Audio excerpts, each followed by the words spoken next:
जय श्री राम। मित्रों, धन की स्थिति जानने की जिज्ञासा हम सभी की रहती है।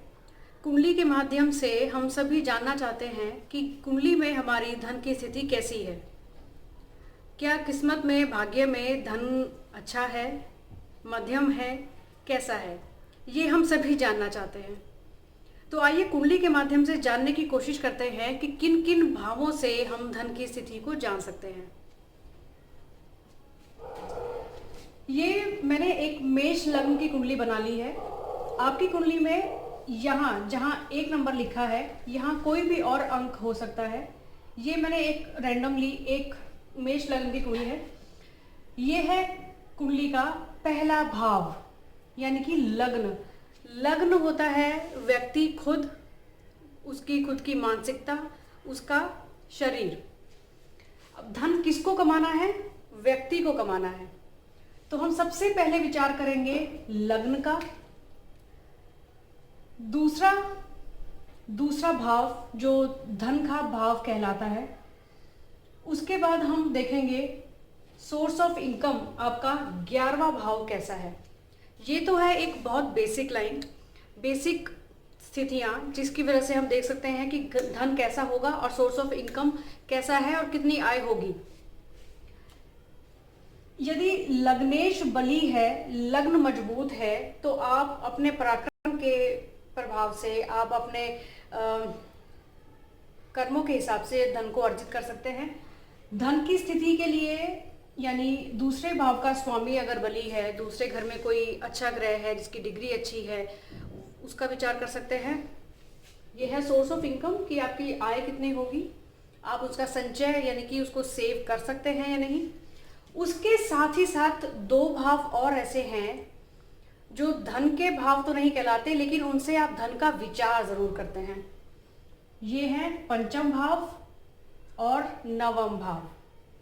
इनका विचार हम क्यों करेंगे? ये तो धन का भाव हो ही गया, ये आय का भाव हो गया, ये हमारा लग्न हो गया।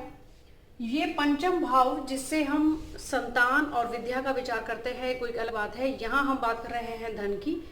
तो यहाँ अचानक से धन प्राप्ति की अगर स्थिति को देखना हो तो उसका विचार होगा। जैसे यदि कोई मुझसे पूछे कि क्या लॉटरी में पैसा लगाना मेरे लिए ठीक है, क्या शेयर मार्केट में पैसा लगाना मेरे लिए ठीक है, तो मुझे विचार करना होगा जातक के पंचम भाव से। ये है अचानक धन प्राप्ति करने का भाव। 9वां भाव, इसको लक्ष्मी स्थान भी कहा गया है, जिससे हम अपने भाग्य का विचार भी करते हैं। भाग्य से धन अर्जित किया जाता है और कर्म से तो है ही, बट यहाँ से हम भाग्य का विचार करेंगे। और साथ ही साथ ये लक्ष्मी भाव कहलाता है, इसलिए यहाँ से भी धन का विचार होगा। तो मुख्यतः हमारे पास 5 भाव हो गए, पहला, दूसरा, 5वां, 9वां और 11वां। इन 5 भावों से हम किसी भी जातक के धन की स्थिति का विचार करेंगे कि उस जातक के पास किस प्रकार का धन और कितना होगा, और वो क्या संचय यानी कि सेविंग्स कर पाएगा।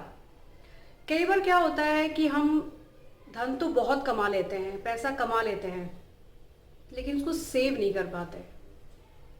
इन्हीं चीज़ों से, इन्हीं भावों से हम इस बात का भी विचार कर सकते हैं कि क्या पैसा सेव हो पाएगा। अब इन 5 भावों के स्वामी से हम कैसे धन की स्थिति का पता लगाएं? इन 5 भावों के स्वामी या तो आपस में युति में हो, यानी कि पहले घर का स्वामी, दूसरे घर का स्वामी, या इन तीनों घर के स्वामी में से किसी भी 2 की आपस में दोनों ग्रह साथ बैठे हों, या 3 ग्रह साथ में बैठे हों, वो कहलाएगी ग्रहों की युति। यानी कि एक ही भाव में 2 या 2 से ज्यादा ग्रहों का बैठना। उसके साथ ही साथ हमें यह देखना होगा कि वो युति किस भाव में बन रही है। वो युति यदि पहले, चौथे, 7वें, 10वें इन भावों में बन जाए, बहुत अच्छा। यदि इसके अलावा तीसरे, छठे, 8वें, 12वें में भी बन जाए तो भी धन की स्थिति तो अच्छी कहलाएगी, लेकिन उसके लिए आपको संघर्ष या थोड़ी मेहनत ज़्यादा करनी होगी। अब इसके साथ यदि दूसरे, 5वें, 9वें और 11वें घर में अगर ये युति हो जाए तो धन को कमाने की प्रबलता यानी कि अच्छे योग बन जाएंगे।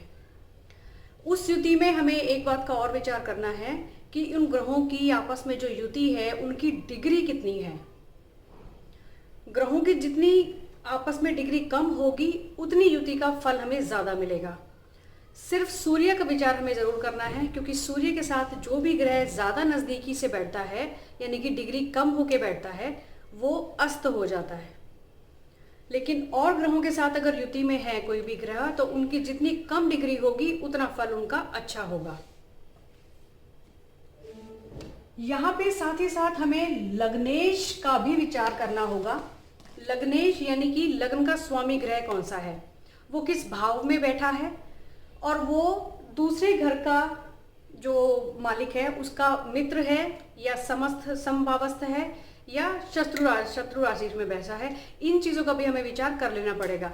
यदि लग्नेश बली है, प्रबलता के साथ है, उसकी डिग्री अच्छी है, अच्छे भाव में बैठा है, तो आपको इन युति का, इन बनने वाले योगों का फल बहुत अच्छे से प्राप्त होगा। साथ ही साथ हमें विचार करना होगा चंद्रमा का भी। लग्नेश और चंद्रमा की स्थिति अगर ठीक है, अच्छी है, वो मजबूती के साथ बैठे हैं तो आपको धन की प्राप्ति 100% होगी। इन सभी बातों के अलावा हमें एक और बात पे थोड़ा ध्यान देना होगा। कुंडली के अंदर बृहस्पति की स्थिति कैसी है, शुक्र की स्थिति कैसी है, क्योंकि धन के कारक ग्रह हैं बृहस्पति और शुक्र हैं जो भौतिक संसाधन है उनको देने वाले।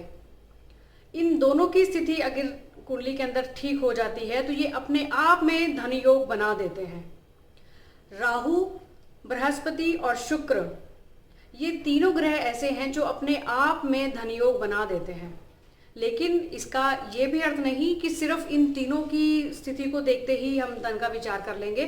साथ ही साथ हमें और ग्रहों की प्रबलता का, उनकी डिग्रीज का, किस भाव में बैठे हैं, इन सब चीज़ों का विचार करना ही होगा। लेकिन बाकी ग्रहों का अच्छे से बैठना और साथ ही साथ अगर इन राहु, बृहस्पति और शुक्र की स्थिति भी अच्छी है तो आपके धन की प्रबलता ज्यादा हो जाएगी।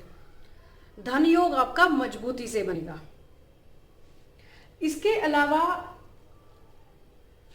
जन्म कुंडली के अंदर आपकी किस प्रकार के धन योग बने हुए हैं, नवांश कुंडली में किस प्रकार के धन योग बने हुए हैं, ये भी एक बात विचारणीय है।